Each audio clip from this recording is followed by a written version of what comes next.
The flying bike you're about to see looks completely indistinguishable from something straight out of Star Wars, matching every aerodynamic detail that we've dreamed about since watching Luke Skywalker zoom through the forests of Endor. Volonaut claims this airbike is just for personal air mobility, but what they're not telling us about their true plan has aviation professionals seriously concerned. What most people don't know is that Volonaut's approach is completely different from what other flying vehicle companies have tried before.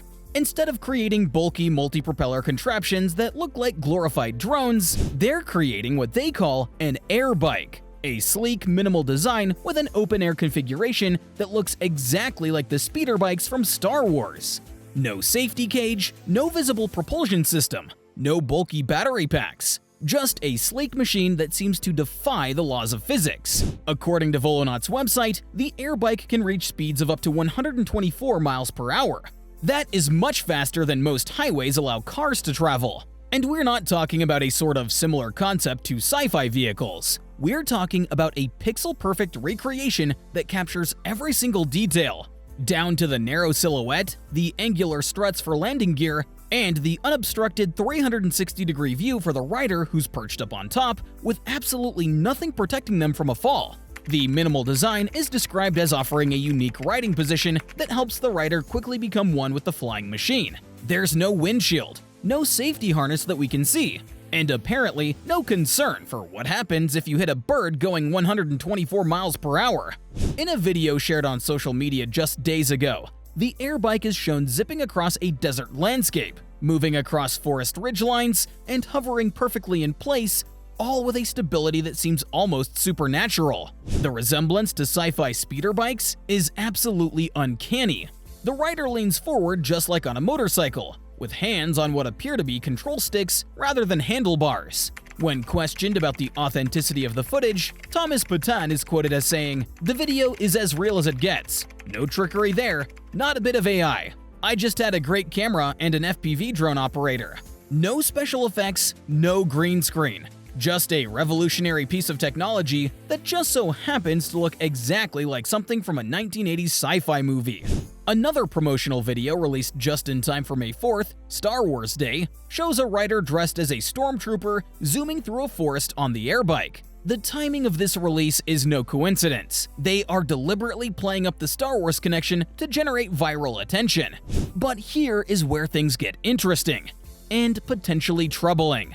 Volonaut claims that the airbike uses jet propulsion instead of propellers. That's right, no spinning blades at all, and yet they're extremely secretive about how exactly it works. We don't see any exhaust nozzles, intake vents, or fuel tanks that would typically be a part of a jet propulsion system. I mean, just think about this for a second. A super lightweight vehicle, supposedly 7 times lighter than a conventional motorcycle, using jet propulsion to hover and fly at high speeds. And they won't tell us how it actually functions. No technical specifications, no detailed explanations of the propulsion system, no information about the fuel capacity or flight time, only vague claims about a proprietary stabilization system enhanced by a flight computer. The real person could be experiencing the sensation of complete freedom while keeping the technological breakthroughs completely secret. Or maybe, just maybe, there's something else going on that they don't want us to know. But what makes the airbike truly next level isn't just how it looks, it's what it might mean for the entire transportation industry. And that's where things get really scary. Volonaut claims they're simply curious to explore how to showcase personal air mobility in new and creative ways, and to embrace the benefits of new technology. According to the company, their airbike is just a breakthrough in personal air mobility that just so happens to look like it came straight out of a movie. Now, that all sounds nice, but let's be real about what this technology could do if it actually works as claimed. I mean, think about all the systems involved in conventional transportation: roads, highways, traffic signals, gas stations, parking lots, bridges, tunnels. I mean, the list goes on and on. The United States alone spends over $200 billion annually just maintaining this infrastructure. But what happens when people can simply fly over all of it? Because once you have a personal jet-powered flying vehicle, You don't need the massive infrastructure that goes into traditional transportation. No paved roads to maintain, no traffic jams to sit through, no parking spots to fight over, no bridges to repair, no tunnels to ventilate. Just some mysterious proprietary flight computer that somehow makes an impossible concept suddenly possible. The economic implications alone are staggering. Entire industries could be transformed or eliminated overnight. What happens to car manufacturers when people start buying air bikes instead? What happens to highway construction workers, traffic cops, parking attendants, and millions of others whose jobs depend on conventional transportation systems? Many experts are skeptical that the airbike can actually perform as shown. Now, while Volonaut claims the airbike is 7 times lighter than a typical motorcycle thanks to carbon fiber construction and 3D printing, this does raise critical questions about how it actually works. A typical motorcycle weighs around 488 pounds on average. 7 times lighter would be roughly 70 pounds. Even with the most advanced carbon fiber and 3D printing technology available, how do you build a structurally sound vehicle that can withstand the stresses of flight at that weight? And more importantly, how does a 70-pound vehicle generate enough thrust to lift itself plus a human rider weighing 160 plus pounds? The physics simply don't add up without some revolutionary new propulsion system that defies our current understanding of thrust-to-weight ratios. For a jet-powered VTOL to work, you need significant thrust-to-weight ratio, appropriate fuel storage, and a sophisticated control system, none of which I can see in the videos released by Volonaut. Then there's also the question of stability. Flying vehicles are inherently unstable. They want to tip over, roll, and crash unless actively controlled. Volonaut claims their proprietary stabilization system, enhanced by a flight computer, solves this problem, but provides zero details on how it works. In fact, when pressed for details about the propulsion system, Patton simply said he wanted to retain some secrecy and make it a bit more magical and exciting for some time.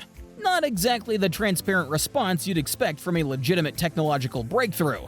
That said, there is some hope on the technical front. The company behind the Jetson 1 did successfully demonstrate their eVTOL working in February of 2025, so Patton does have credentials in the personal flight industry. But the Jetson 1 uses 8 electric motors with propellers, completely different technology from the jet-powered propellerless airbike.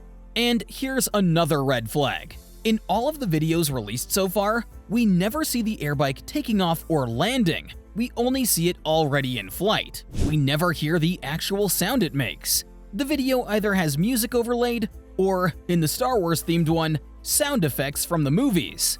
So what's the end game here? Volonaut says the airbike will go to market in the near future, but provides no timeline or pricing information.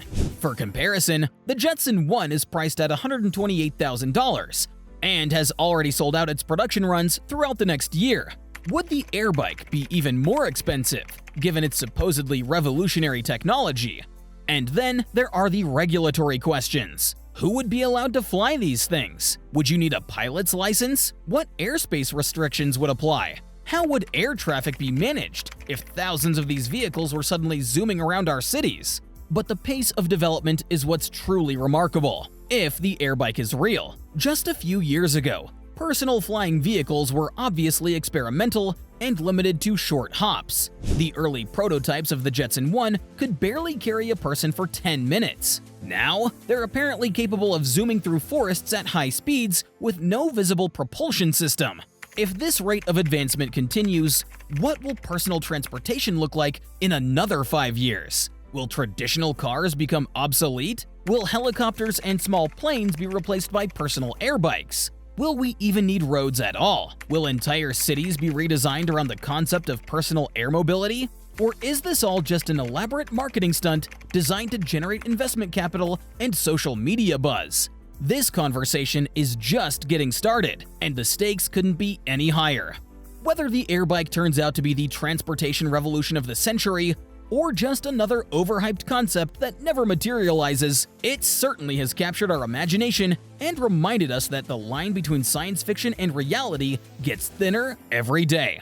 So, what do you think? Are you excited about potentially owning an airbike in the next few years? Or does this technology make you a little nervous? Let me know down in the comments below. And if you found this video eye-opening, smash that like button and subscribe for more cutting-edge tech content.